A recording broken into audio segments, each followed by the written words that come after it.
یہ قدیم چائنا کی بات ہے جہاں پر پہاڑوں کے درمیان واقع ایک گاؤں میں ایک بوڑھا آدمی رہتا تھا جو اپنی سمجھداری کی وجہ سے بڑا مشہور تھا۔ دور دراز سے لوگ بڑا لمبا سفر کر کے اس سے مشورہ کرنے آیا کرتے تھے۔ ایک دفعہ چین کا بادشاہ بھی اس بوڑھے آدمی سے ملنے کے لیے آیا۔ میرا مائنڈ بہت پریشان رہتا ہے، ریاست کی ذمہ داریوں کی وجہ سے ہر وقت ڈسٹرب رہتا ہے، میری رہنمائی کریں کہ میں اپنے مائنڈ کو پرسکون رکھنے کے لیے کیا کروں۔ بوڑھے آدمی نے کہا کہ آپ کچھ بھی نہ کریں، آپ جائیں اور اپنے مائنڈ کو میرے پاس لے کر آئیں، میں خود ہی اس کا کوئی حل کروں گا، اسے پرسکون کر دوں گا۔ بادشاہ اس کی بات سن کر حیران رہ گیا، اسے تو کچھ سمجھ ہی نہ آئی کہ بوڑھے آدمی کیا کہہ رہا ہے۔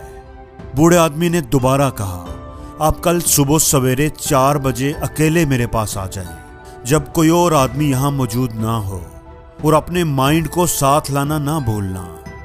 بادشاہ حیران پریشان اس کی بات سن کر واپس آ گیا۔ اس کو تو ساری رات نیند نہ آئی، وہ کروٹیں بدلتا رہا اور سوچتا رہا کہ بوڑھے آدمی نے کیا بات کی ہے، اپنے مائنڈ کو بھی ساتھ لے کر آؤ۔ یہ بوڑھا آدمی تو مجھے پاگل لگتا ہے، اس نے یہ کیسی بات کی ہے، اپنے مائنڈ کو میرے پاس لے کر آؤ۔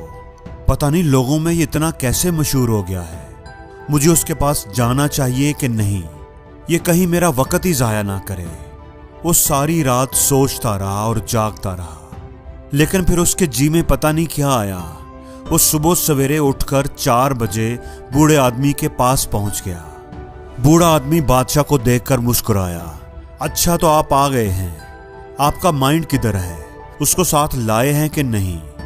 اب بادشاہ آخر بادشاہ تھا، اس کو تھوڑا غصہ آ گیا، یہ آپ کیا بات کر رہے ہیں؟ میں اگر ادھر آپ کے پاس ہوں، سامنے ہوں، تو میرا مائنڈ بھی تو میرے ساتھ ہی ہے، یہ کوئی ایسی چیز تو نہیں ہے کہ جسے میں کہیں رکھ کر بھول کر آ سکتا ہوں، میرا مائنڈ تو میرے اندر ہی ہے۔ بوڑھے آدمی نے کہا کہ اچھا ٹھیک ہے، تو اب یہ بات طے ہو گئی کہ آپ کا مائنڈ آپ کے اندر ہی ہے۔ بادشاہ نے کہا کہ ہاں، وہ میرے اندر ہی ہے۔ بوڑھے آدمی نے کہا کہ اچھا ٹھیک ہے، اب ذرا اپنی آنکھیں بند کریں اور سوچ کر بتائیں، محسوس کریں کہ آپ کا مائنڈ اس وقت آپ کے اندر کس جگہ پر ہے، اور جب آپ کو پتہ چل جائے کہ وہ کہاں پر ہے تو مجھے فوراً بتائیے گا، میں اسے پرسکون کر دوں گا۔ بوڑھے آدمی کی بات سن کر بادشاہ اور بھی کنفیوز ہو گیا کہ یہ آدمی کیا کہہ رہا ہے، لیکن خیر اس نے اپنی آنکھیں بند کر لیں اور اپنے مائنڈ کو تلاش کرنا شروع کر دیا۔ وہ کوشش کرتا رہا اور اپنے اندر جھانکتا رہا، اپنے مائنڈ کو تلاش کرتا رہا۔ جتنا وہ اپنے مائنڈ کو ڈھونڈنے کی کوشش کرتا گیا، اتنا ہی اسے ڈھونڈنا اس کے لیے مشکل ہوتا گیا۔ کافی دیر تک کوشش کرنے کے باوجود بھی جب وہ اسے ڈھونڈنے میں ناکام رہا تو اس نے اپنی آنکھیں کھول دیں۔ اس کو مائنڈ نہیں ملا تھا، اس کے اندر تو بس سوچوں کا، خیالات کا ایک جال تھا۔ اس نے بوڑھے آدمی سے کہا کہ مائنڈ کوئی ایسی چیز نہیں ہے جس کو پوائنٹ آؤٹ کیا جا سکے کہ یہ ہے مائنڈ۔ مائنڈ کا پتہ تو اس کے کام سے لگتا ہے، مائنڈ کا کام ہے سوچنا، سوچتے رہنا۔ بوڑھا آدمی اس کی بات سن کر مسکرایا۔ اس نے کہا کہ اگر مائنڈ کو پوائنٹ آؤٹ نہیں کیا جا سکتا تو اسے پرسکون کیسے کیا جا سکتا ہے؟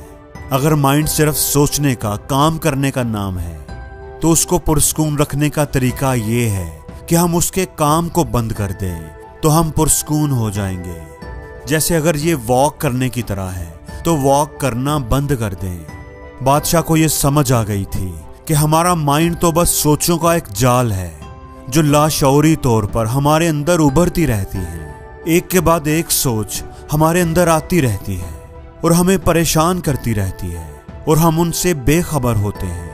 ہم بس بیٹھے بیٹھے سوچوں میں گم ہو جاتے ہیں اور ہمیں پتہ بھی نہیں چلتا، اور جب ہم شعوری طور پر اپنی سوچوں کو دیکھنا شروع ہو جاتے ہیں، ان سوچوں کو جو ہمارے اندر پیدا ہو رہی ہوتی ہیں، ان کو آبزرو کرنے لگتے ہیں، ان پر نظر رکھنے لگتے ہیں، تو ہم دیکھیں گے کہ وہ سوچیں، وہ ساری پریشان کن سوچیں آہستہ آہستہ ختم ہونے لگتی ہیں، غائب ہونے لگتی ہیں، اور ہم پرسکون ہوتے جاتے ہیں۔